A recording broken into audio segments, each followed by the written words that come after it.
নমস্কার, আমি গৌতম রানা, রানা অটো সেন্টারের পক্ষ থেকে আপনাদের সবাইকে স্বাগত। আজকে আমাদের কাছে এসছে সাইন এসপি BS6 গাড়ি। আজকে আমরা এই গাড়ির টোটাল বডি কীভাবে পরিষ্কার করতে হয় সেটা ভালোভাবে জানাবো। তাই আজকের ভিডিওটা খুবই ইন্টারেস্টিং এবং খুবই ইনফরমেটিভ হবে, তাই ভিডিওটা আপনারা প্রথম থেকে লাস্ট পর্যন্ত দেখুন। এই গাড়ির টোটাল বডি খুলতে গেলে আমরা প্রথমে এখানে এগুলো সব খুলে নেব। আর আমরা প্রথমে ট্যাঙ্কিটা খুলে নিয়েছি, ট্যাঙ্কিটা না খুলেও হয়, তো আমাদের কাজের সুবিধার্থে আমরা ট্যাঙ্কিটা খুলে নিয়েছি। যাই হোক, এখানে আমরা সমস্ত কিছুটা আগে খুলে পুরো অ্যাসেম্বলিটাকে বাইরে বার করে নিই, তারপর আপনাদেরকে দেখাচ্ছি। দেখুন, আমরা টোটাল বডিটা খুলে নিয়েছি, এটা আমরা পরিষ্কার করব।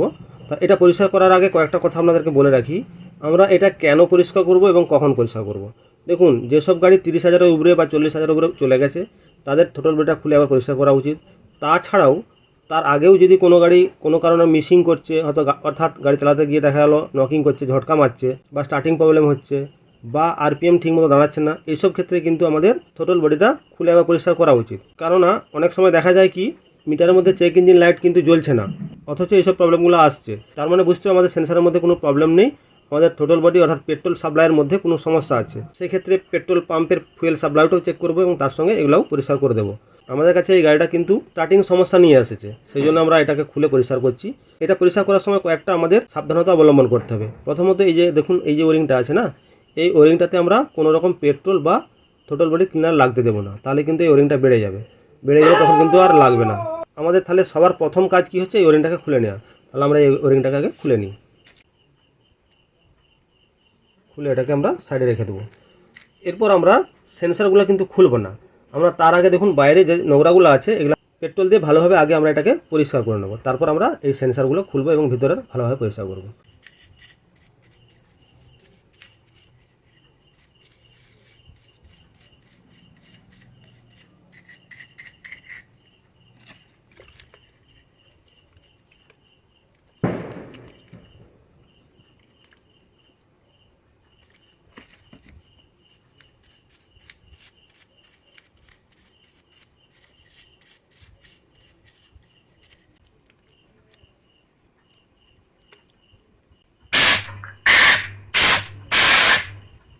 এরপর আমরা এই সেন্সার ইউনিটটা এবং এটাও খুলে নেবো। মানে এখানে মোট দুটো সেন্সার আছে, এটাকে সেন্সার ইউনিট বলে। এর মধ্যে মোট 3টা সেন্সার আছে।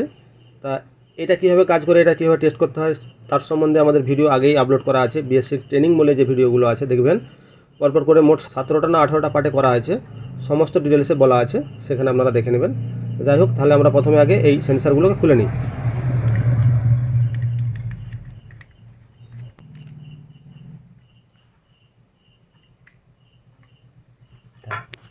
এখানেও দেখুন, এখানে একটা ওরিং আছে, এই ওরিংটাও কিন্তু আমরা আগে খুলে নেবো। এই ওরিংয়েও কিন্তু পেট্রোল বা আমাদের টোটাল বডি যে ক্লিনার আছে সেটাও যেন না টাচ হয়, সেই মতো করে এটাকে আমরা আগে খুলে নিই। আস্তে খুলবে, টানাটানি করবেন।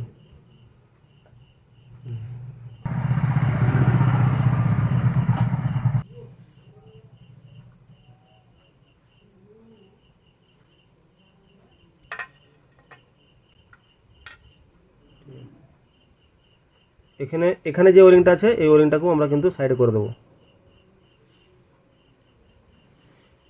পুরো অ্যাসেম্বলিটাকে আমাদের খোলা হয়ে গেছে। এরপর আমরা এই যে টোটাল বডি ক্লিনার আছে, এই টোটাল বডি ক্লিনার দিয়ে আমরা ভালোভাবে পরিষ্কার করব। এখানে আপনারা পেট্রোলটা কিন্তু ব্যবহার করবেন না, কারণ পেট্রোলের থেকে এতে ভালো কাজ হবে।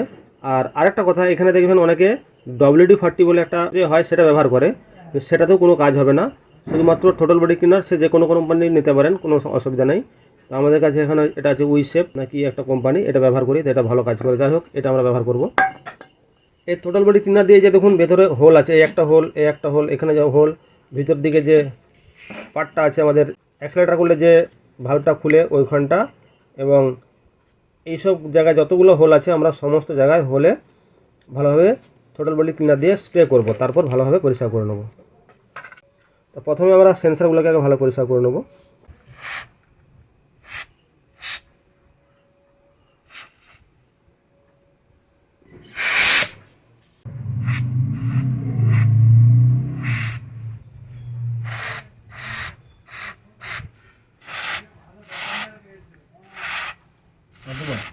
দাও, বেশি করে দাও, দিয়ে ভালো করে একদম তখন অয়েল ধোয়া হয়ে যায়, আর না করতে হবে।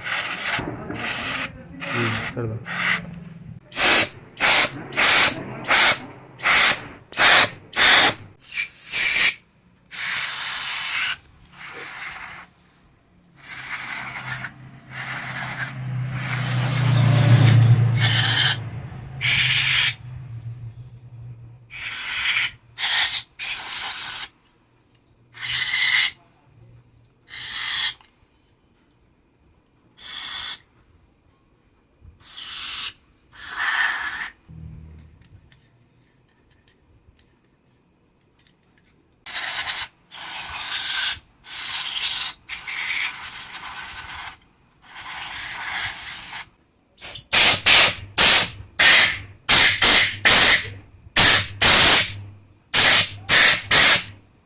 এই যে দেখুন এই আইএসসি ভাল্বটা আছে না, এটা লাগানোর সময় আমাদের এই দিকে লাগালে কিন্তু হবে না, এই যে দণ্ডের মতো অংশটা এটা ভিতর দিকে থাকবে এবং এটা এইভাবে কাজ করে। যখন প্রয়োজন হবে তখন ও টেনে নেবে, ভাল্বটা খুলে যাবে, আবার বন্ধ হয়ে যাবে। তা এটা এইভাবে রেখে আমরা লাগাবো। তার আগে আমরা কি করব, এখানে একটা ওরিং থাকে, এই ওরিংগুলো আমরা শুকনো কাপড় দিয়ে ভালো পরিষ্কার করে নিয়েছি। তা এই ওরিংটা আমরা আগে এখানে দিয়ে দেবো। তারপর আপনারা এটাকে এখানেও লাগাতে পারেন, অথবা যদি মনে হয় অসুবিধা হচ্ছে তাহলে এইদিকে এটা লাগিয়ে দিয়ে তারপর এটা লাগাবেন।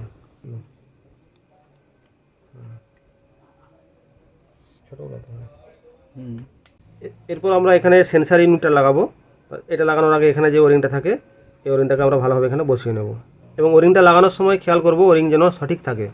যদি মনে হয় কোনো কারণে ওরিংটা বেড়ে গেছে বা কোনো রকম সমস্যা আছে বা চোট হয়ে গেছে তাহলে কিন্তু এই ওরিংটা চেঞ্জ করতে হবে, নাহলে কিন্তু সমস্যা হবে। তারপরে এই স্ক্রুগুলোকে আমরা সব ভালোভাবে টাইট করে নেব এবং সর্বশেষে এখানে যে ওরিংটা থাকে এই ওরিংটাকে লাগিয়ে দিয়ে আমরা এটাকে ফিটিং করে নেব। এখানে আমাদের টোটাল বডি ক্লিন কিন্তু হয়ে গেছে। এরপর আমরা এটা ফিটিং করব। ফিটিংটা আর দেখাচ্ছি না, কারণ এটা সবাই পারবে। আশা করি এইখান পর্যন্ত আপনারা ভিডিওটা ভালোভাবে বুঝতে পেরেছেন। যদি ভিডিওটা ভালো লাগে অবশ্যই একটি লাইক করতে ভুলবেন না। আর যেসব বন্ধুরা আমার চ্যানেল নতুন এসেছেন তারা অবশ্যই চ্যানেলটিকে সাবস্ক্রাইব করে রাখুন। তো আজকে এই পর্যন্ত, আপনারা সবাই সুস্থ থাকুন, ভালো থাকুন, পরের ভিডিওতে আবার দেখা হবে।